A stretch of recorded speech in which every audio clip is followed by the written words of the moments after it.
Réunis au siège fédéral du Parti congolais du travail à Brazzaville, les militantes membres des bureaux de la fédération, des comités, des sections et commissions de contrôle et évaluation de l'Organisation des femmes du Congo OFC, récemment installées dans leurs fonctions respectives, se sont retrouvées le 5 mars pour renforcer leur cohésion. Toutes ont été appelées à travailler en harmonie. Comme vous le constatez, nous sommes donc appelés à travailler ensemble. Pour ce faire, nous devons apprendre à nous connaître, étant entendu que vous êtes les animatrices des organes de base de l'OFC dans les sections.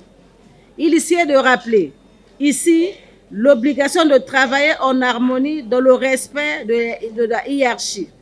Les sections prenant leurs orientations des comités, les comités du secrétariat fédéral et les organes fédéraux du secrétariat exécutif national.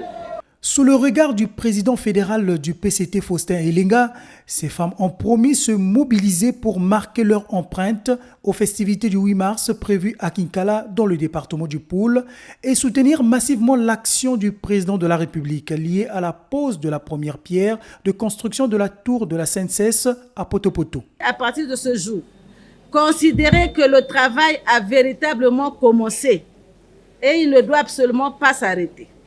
Apprêtez-vous donc à nous recevoir dans vos différentes sections pour dynamiser l'OFC à partir de la base. Je ne saurais terminer mon propos sans vous souhaiter par anticipation et chaleureusement bonne fête du 8 mars, journée de la célébration des droits des femmes dont le thème national est intensifier l'autonomisation des femmes congolaises pour parvenir à l'égalité des sexes. La fédération de l'OFC Brazzaville prévoit sous peu effectuer les descentes dans les arrondissements pour renforcer sa famille politique à travers les campagnes d'adhésion.